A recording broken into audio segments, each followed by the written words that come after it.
Hi everyone, it is 4 o'clock, so we're going to go ahead and get started. I know we're going to have some people straggling in and people who had some after school activities, but thank you all for being here.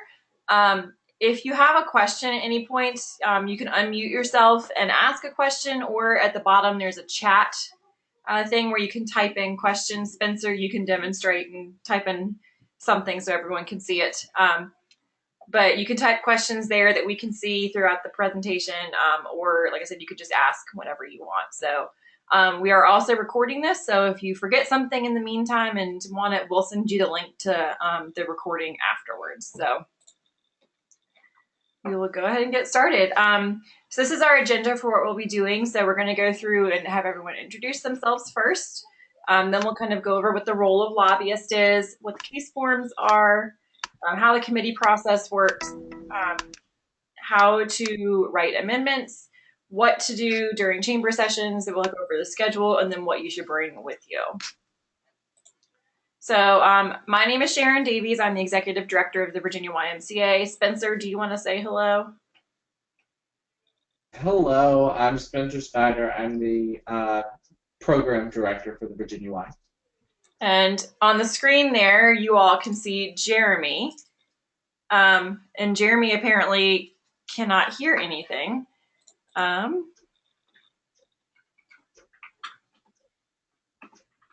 typing back to him. Anyways, Jeremy is on, this is picture on the screen. He is on the webinar, but apparently cannot hear what we're saying. But he is going to be the college staffer working with all of you.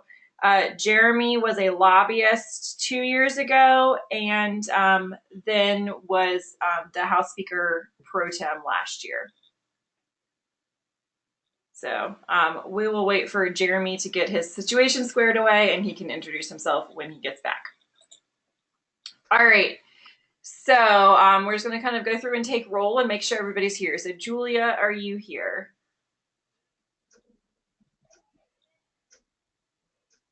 She said yes. Yes, all right. All right, Martin. From Wakefield. I don't see Martin's name up on the screen. Sam Watson. I believe Sam had a conflict. Martha, I don't see Martha on there. William, are you there? I don't see him either. Alexa. Jacob, I don't see. Nathan. All right. I see Nathan up there on the list of people who are here. Sean, I see you up on the list, and I saw you typing. Nathan says he's here through chat. All right. Oh, Jeremy, do you want to introduce yourself since you could not hear us before? Sure. Yeah, so sorry about that. I'm not sure exactly what's been said so far, but my name is Jeremy Nelson. I'm a freshman at Princeton University right now. I was House Speaker Pro Tem last year at MGA, and the year before that, I was a lobbyist. So that's my background in relation to the program. I'm very excited to work with all of you. All right. We're just taking roll right now, Jeremy, to see who's here. I don't see Harrison on here. Sean says Sam is sick, and John says that he's here for Alexa because RH, which could be a couple different high schools, canceled all their activities. All right. Brooke, are you here? I don't see Brooke up there. Grant, Cameron, I see Brees, Grace, Aubin, Sam, Addison, and Gigi. All right. All right. Well, we have taken note of who's here. All right. So your purpose as a lobbyist is to influence legislation. So your job is one of, absolute influence. So your job is not to necessarily partake in lots of debate. You actually cannot partake in any debate on the chamber floor, but you can make speeches in committee. So you are a non-voting member of the committee, but you do have the opportunity to be the last person to speak before the vote. I believe it's wrong in the bill book. We have fixed it since, but in the committee procedure that committee chairs will get, it will show that you all as lobbyists will get to speak right before the vote.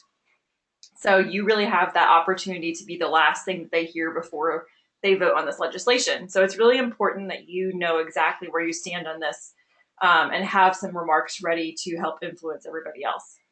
While chamber session is going on, your job is to work with legislators to either have the bill pass. So if you really like the bill, you can work with the bill patron and then work with some other people who seem to be in favor of the bill, maybe in committee the night before, and give them some facts, help them with speeches, things like that.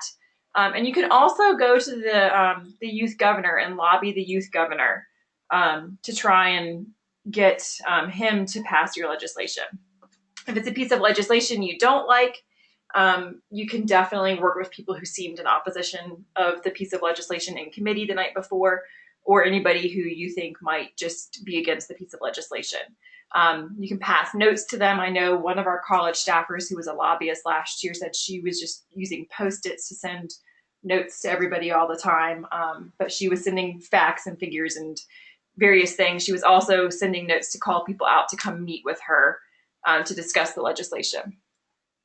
So something we expect of you is to be on time to all of your meetings. I don't know if you all have had the chance to download the app, but we have an app this year called a YAP. If for some reason you have not downloaded that, you can go to our social media, to our Facebook page, to our Twitter and our Instagram, and there's a link on there for how to download the app. But your schedule is on there. So you have lots of different strategy sessions throughout the weekend that you are expected to be at. So just make sure that you are early, if not, or on time if you're not early. Jeremy, I believe, is also going to set up a group me, correct? Yes, that's right. All right, so he's going to be contacting you this week, and he's going to be setting up a group me. For those of you that will have your phones with you, it's a way for him to connect with you. He's going to be kind of watching everything that's going on during session, and he might have some things for you, so just watch out for that. And just something to clarify to make sure you all know, you stay with the same bills after crossover. So the 5 to 7 bills that you have in your first committee are the bills that you will follow to the next committee. So if you start off in, say, Commonwealth House Transportation, you would go to the Commonwealth House Transportation Committee Thursday night, but Friday you would go to the Commonwealth Senate Transportation Committee because that's where those pieces of legislation will be. Hey Sharon, Yeah. I don't know if you're changing the PowerPoint at all, but I still see the first slide. I am changing it.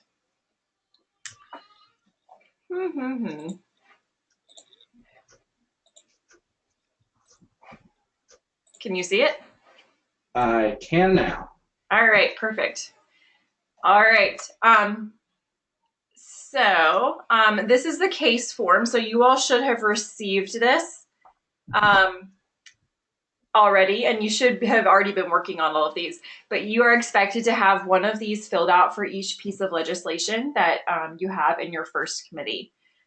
So basically, this is what you can use to help craft your argument. So if you're not quite sure what the piece of legislation is about, use this to help yourself while you're doing some research. It's really best if you get to get kind of in depth with these pieces of legislation, because you have the opportunity to craft more speeches and have more research available to you. Most of the other legislators won't be that in depth with these pieces of legislation, but since you only have 5, you have the chance to really learn them well and have a lot of facts to back up your argument, whether or not you're for it or against it. So make sure you have all of these filled out with as much detail as possible. Something that I always suggest to people is don't ever quote Wikipedia as a source. So if you're going through and trying to find some fact and Wikipedia happens to pop up, look at it and then use Wikipedia to find the original source but never ever in a speech say according to Wikipedia, because people will not take you seriously if you use that as your piece of backup material. So make sure you have all of these filled out. Jeremy is going to be asking you about these in your first meeting that you have at MGA. Wait, all right. Before you move on. Yes. Wait, Sharon, before you move on, can you go back? I can. So just to emphasize to everybody what Sharon was saying, these all need to be filled out for each bill in your committee.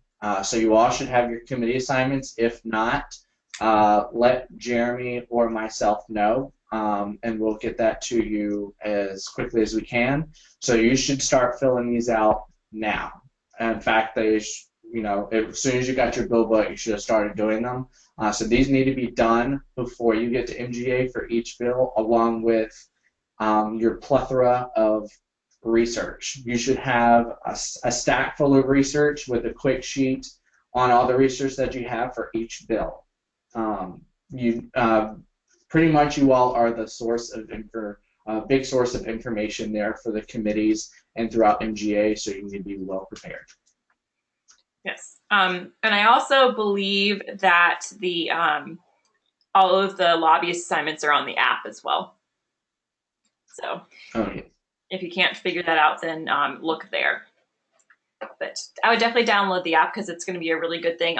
We're going to be putting up a bill tracking document that will have information about like what's happened to each piece of legislation. And this is going to be important for you all because it'll tell you what's happened to the legislation. So if you're unable to be in the chamber when it's being discussed for some reason, you can follow along online and see what happens to it as soon as it has been tracked. It will also have who the bill patrons are on there, and that's something that's really helpful for you so you can figure out who you need to contact if you're trying to pull a bill patron out to speak. All right, so the committee process. When you get to committee, it's really important that you go introduce yourself to the committee chair and tell them that you are the lobbyist. Every single committee has a lobbyist this year, so just make sure you have introduced yourself and that they are aware that you're there. Sometimes the committee chairs don't always call on the lobbyists, and they have a training tomorrow and will be told that they need to call on you, but we just want to make sure that you all get your chance to speak and that they know that you're there. So what will happen is the bill patron will discuss the bill and kind of explain, give their rationale for why it's an important piece of legislation. Then there will be debate where people can speak for the bill or against the bill. And then prior to voting, that is when you will speak. And we do expect you to speak on every piece of legislation, even if you don't feel incredibly strongly about it. You should have some sort of research to back up whatever your opinion is. Because you should be for or against each piece of legislation.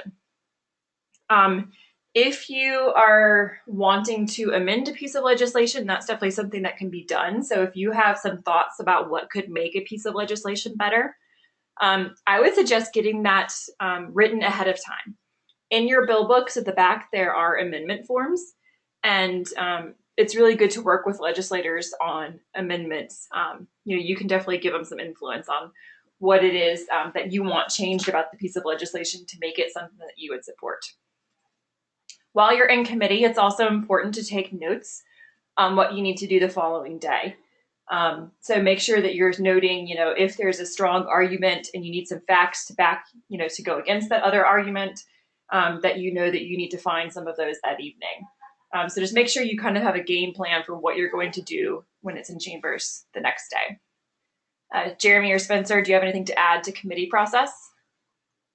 Yeah, I was just going to say, for this first committee, the amendments are a good way of feeling like you're not trying to strike down every proposed bill, especially so that everybody in the committee is being able to participate fully and has a good chance of getting onto the chamber floors. So instead of coming out and being extremely negative and saying, this bill needs to fail, more constructively, you can suggest an amendment, and that's a great way to work out the process. So to bounce off of what Jeremy was saying, the way you would do that is before it is time for you to speak on the bill, which is going to be at the end right before they vote. So you're going to be the last voice that they hear. You're going to, if you want to amend the bill, you can write one up. However, you cannot present it to the committee. What you would do is you can write one and then hand it to a committee member or the bill patron or somebody. If you've talked with them beforehand and they're interested in doing it, you can write it up and hand it to them.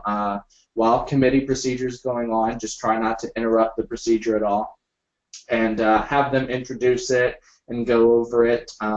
But unfortunately, you can write one, but you cannot debate on it. You cannot introduce one or anything like that. So you would want to do that while the committee is debating back and forth on the bill, because if you wait to do it once you speak, it's too late at that point because debate's over and they're about to vote on it.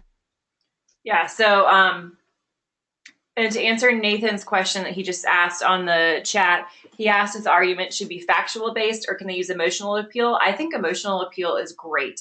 If you went to the bill or to the debate workshops that Spencer just did over the last couple of weeks, he talked a lot about start with why, which if you did not go to the workshop, look up Simon Sinek's speech, his TED talk, start with why.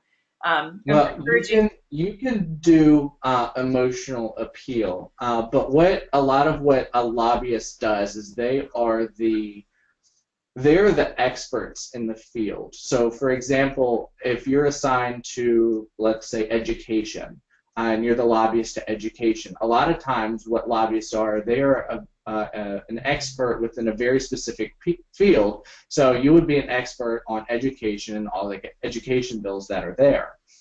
So you can most definitely have an emotional appeal as well, but you would want to back everything up based on fact also. So you always want to do that research and have that research there as well, because a lot of times committees don't have a lot of research, or they're not. Delegates have in the real General Assembly they have multiple committees that they're on, so they may not be an expert just in that field. So that's where lobbyists come in, and they really rely on them. And the same thing is with you all. You all are going to have a lot more research than what many of the delegates or senators will have. So you can do both, but I wouldn't solely just rely on an emotional appeal. Yeah, what I was saying is Start With Why by Simon Sinek. That's something you should look up, and that's how you should craft your argument, is start with why the piece of legislation is so important. That's something that will get everybody in there, and then you can give them all of the facts about, how it will work and what exactly it is that, you think, or what facts you have to back this up. But the why is the really important part. So definitely look that up. I have one more thing along those lines. It's about the chairs sometimes not knowing that the lobbyists are supposed to speak. I'm assuming we're going to have the legislative aides that are actually employed by the Capitol. As of right now, we have most committees covered, and we're still waiting to hear back from some people. But yes, we will have resource people there. Okay, so when I was a lobbyist, that person also did not know that I was supposed to have a voice at the end, and so I kind of had to convince them. And what I want to convey to you is don't feel afraid if neither the committee chair or and I'm sorry, legislative aid isn't the right term. It's escaping me right now. Resource. But if the people tell you that you do not have a right to speak, make sure you contact me, and I'll come and make sure that they do give you that opportunity. All right. Like I said, the next slide is about amendments. Like Spencer said, you cannot introduce it yourself, but you can definitely give it to other people. So my suggestion is to have those written in advance. So start writing those now. But we've pretty much gone over all of that information. Martin's has a question about good sources for research. I believe I think it's Richmond Sun or something like that has a lot of, I need to figure out what exactly it's called, but has a lot of good information about various legislative issues. I would also use the Richmond Times-Dispatch, because a lot of the pieces of legislation that we have this year are pieces of legislation that actually exist. So they might point you to some actual arguments that have happened, and then figure out which organizations are for and against it. I would use that. There's lots of other ones, and we can. So I can help answer this too. Go for it. So yeah, what Sharon was just pointing out to you are the two. Those two websites are extremely helpful to see what past legislation there has been, and you can kind of compare and contrast.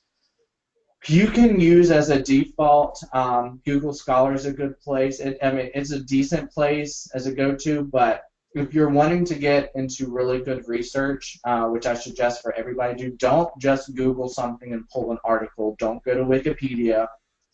Try to find good academic scholarly research or academic articles. They're out there. You can ask, your schools all have access to a plethora of research databases. So if you go to your librarian, they will be able to direct you which websites that you're able to go to. They typically have one website you have to go to, which opens you up to several different ones that are all academic research areas.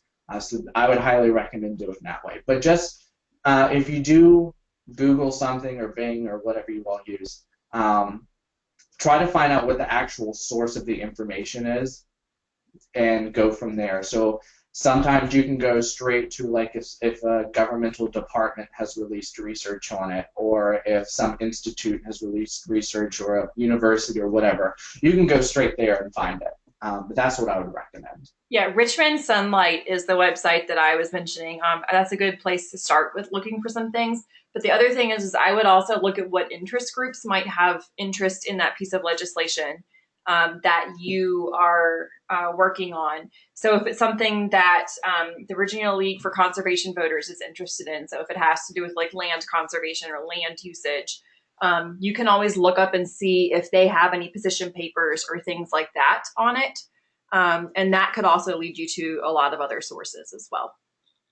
Nathan, to answer your question, no, you just have to write what you want added or stricken.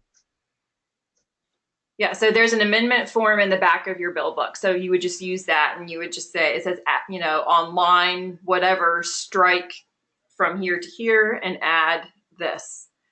So you just fill that out in advance. All right, so during chamber session, you can observe from the gallery. You are not allowed on the floor, so you can observe from up in the galleries, which are one floor up above the chambers.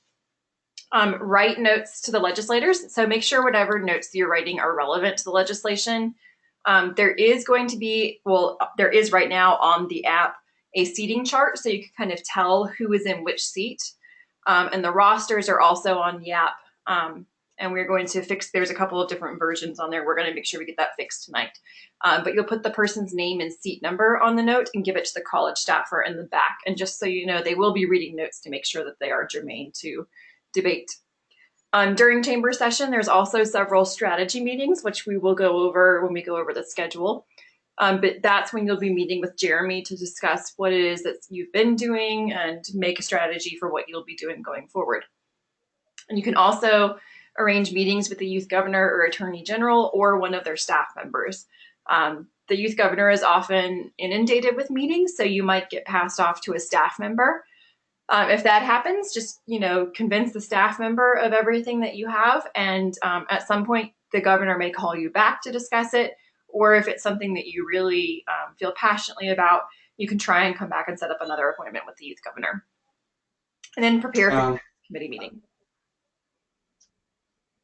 Oh, and just to add to this as well, a lot of this will remind you all as you go through, like during your strategy meetings, to remind you when a good time is to go to see the youth governor and attorney general. But during chamber, we should be seeing a lot of you all pulling people out. You can write notes and ask the college staff members that are there in the chambers to pull you all to ask to pull legislators out of the chambers, so that way you can talk to them or you can pass information to them. We should see a lot of you all doing that, and Jeremy and I will be following up with all the college staff members to see how many and who has been doing it. So I highly recommend you all taking advantage of doing that. And as well, when chambers are in session, a lot of times bill patrons and senators and delegates are stuck in chambers unless they are called by the youth governor to their office. But they typically don't willfully go to the office unless they're, in another word, summoned. So this is a great time for you all to go to the youth governor, attorney general, and persuade them on your view of legislation on what should pass and what should not. There has been legislation vetoed and signed each year because of lobbyists, and have changed minds of many youth governors just by going to visit them. Use this opportunity. So, and yes, to answer Sean's question, if you look at the app right now, there is a seating chart. So what it is we've taken the seating chart from the House of Delegates and the Senate websites and have put them up there. And then there's rosters called like Commonwealth House roster. And you can look it up. We have one that's by seat number, and then we also have one by last name. Like I said, there's a couple of versions on there right now. I don't know why that happens, but I'm going to clean it up tonight. But you can look up by seat number. So if you can't remember what a delegate's name is but know where they were sitting, you can look it up that way. Or you can look up alphabetically if you know somebody's name and figure out what their seat number is. So like I said, make sure you put their name and their seat number on the note. And Martin, there are no pages at MGA. So like Jeremy said, college staff will be passing them for you. They'll be sitting right there inside the door of the chamber, so you can open it up and pass it to them. And they do have the right to look at and read your note before they pass it to make sure it's germane. What I mean by that is you're not just saying, sending some nonsense their way, like, hey, can I get your number? Like, none of that's all that's a no. So just make sure it's dealing with MGA legislative stuff, and they'll just pass it along. All right. So we are going to go over the schedule very quickly. So Thursday, when you arrive at MGA, hopefully everybody's rooms will be ready at 4 p.m. this year. We are crossing our fingers and toes, but just be aware that the hotel is undergoing some renovations right now, and we are actually over capacity and have one group that is actually staying at a different hotel this year because of the capacity issue. So at 5 o'clock, we will have our initial strategy meeting. So Jeremy will be meeting with all of you at the hotel in one half of the large ballroom. We're not sure which half yet. We will let you know when we are there. But that's at 5 o'clock. So make sure that you bring all of your strategy forms with you, your bill book, etc., because you'll be going over a lot of strategy and things like that. And it's usually a good idea to show up to that meeting dressed and ready to go, because after that meeting, you may have a chance to grab a quick bite to eat and then get to the church for the opening session. The opening session begins at 7 p.m., but we suggest that you get there by 6:45 to get a seat because it is very crowded. And then committee meetings, it says from 8 to 10. However, they'll begin about 10 to 15 minutes after the opening session lets out. So if the opening session goes quickly this year, then committee could start slightly earlier. If it's later, then it could be later. But committee meetings will be in the Capitol and GAB. We did have one committee location change since the bill book was printed. I believe it's Old Dominion House, County, Cities, and Towns is now in the 6th floor cafeteria, but it's accurate in the app as well. So as soon as your committee meetings are done, you all have a quick meeting from 10 to 10:15 on the first floor of the hotel lobby. So just look for Jeremy. He will be there, and it's going to be kind of going over what you had done that morning or that evening and what you have coming up the next morning. Primary elections begin at 10:30 and then curfews at midnight. The next day, you all have to be at the Capitol ready to go by 8:15. So make sure you leave with plenty of time to get up there because it is a bit of an uphill walk.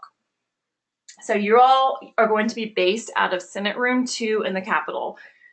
There's also some maps of the Capitol on the YAP this year, so you can look there and see where the rooms are. If you go to the first floor of the Capitol, which is the main floor where there's a big round desk in the middle, it's right off of the round desk towards the General Assembly building on the Senate side of the building. But that's going to be where you all will be based and having all of your strategy meetings throughout MGA. So you'll have that meeting at 8:15, then you have sessions and then another meeting at 10:30. And you can just kind of see how the afternoon goes as well. There's various strategy sessions. One thing that's in there is the Youth Governor's press conference at 2 o'clock. That's something that would be great for you all to ask some good questions at of the Youth Governor and the Attorney General. So if you've have something that you want to bring to everybody's attention, you can bring it up there. The reporters will all be there as well. So if you say something that really piques their interest, it may make them want to write a story about something. So just make sure you have some good questions and things prepared for that. When committee meetings happen it's 3:30 is when they're supposed to start. But when the committee meetings begin, remember you follow your legislation to the opposite chamber. So if, like I said, if you were in Commonwealth House Transportation, you will go to Commonwealth Senate Transportation Committee after that.